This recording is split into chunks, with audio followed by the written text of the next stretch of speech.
कहानी हमें सिप नाम की एक छोटी गौरैया से परिचित कराने से शुरू होती है, जो अपने माता पिता और दो भाइयों के साथ रहती थी।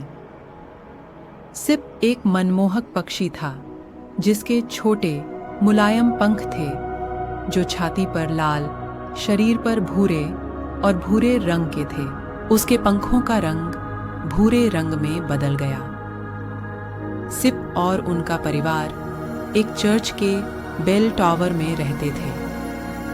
वे दुनिया की किसी भी चिंता और संकट के बिना खुशी से रहते थे। सिप की माँ उसे घंटियों की लय के साथ चहकना सिखाती थी। सिप और उसका परिवार भोजन के लिए एक बूढ़ी औरत पर निर्भर थे। उसका घर बेल टावर के पास था और वह हर दिन सिप और उसके परिवार के लिए खिड़की पर ब्रेड क्रम्ब रखती थी। दुर्भाग्यवश बुढ़िया एक दिन बीमार पड़ गई और मर गई। सिप और उसका परिवार तबाह हो गए और पूरी तरह से असहाय महसूस करने लगे, क्योंकि अब उनके पास खाने के लिए कुछ भी नहीं था। सिप के पिता दृढ़ निश्चय वाले पक्षी थे, इसलिए उसने शिकार करने का फैसला किया। लेकिन दुख की बात है कि वह केवल शिकार ही कर सका। और 3 कीड़े। चूंकि परिवार में 8 पक्षी थे, माता पिता ने सबसे छोटे पक्षियों को खिलाने का फैसला किया।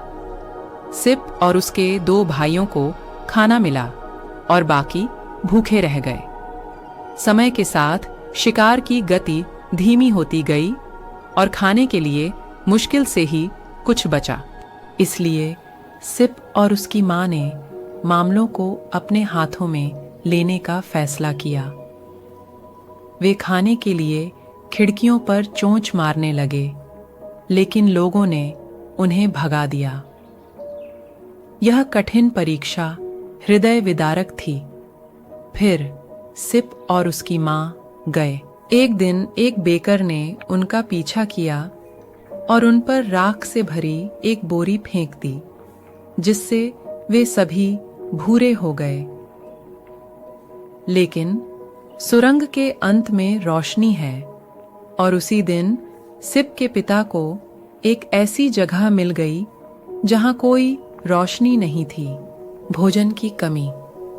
वह बहुत सारे कीड़ों के साथ खुशी खुशी अपने घोंसले में लौट आया, लेकिन उसे कोई नहीं दिखा। जब पक्षी और माँ भूरे राख से सने हुए घोंसले में लौटे, तो पिता उन्हें पहचान नहीं सके, इसलिए उसने उन्हें दूर कर दिया। लेकिन छोटी गौरैया और उनकी माँ ने हार नहीं मानी। वे खुद को धोने के लिए पास के तालाब में गए और फिर अपना पसंदीदा गाना गाते हुए वापस आ गए। इस बार पिता तुरंत अपनी औलाद को पहचान गए। उसका प्रिय साथी। उसने अपनी गलतियों के लिए माफी मांगी और फिर कीड़ों की एक अद्भुत थाली में उन सभी का स्वागत किया। उस दिन के बाद सिप और उसके परिवार को कभी भूखा नहीं रहना पड़ा या भोजन के लिए दूसरों पर निर्भर नहीं रहना पड़ा। इस प्रकार हमारे पास युवा दिमागों की बेहतर समझ के लिए हंग्री बर्ड संक्षिप्त सारांश है।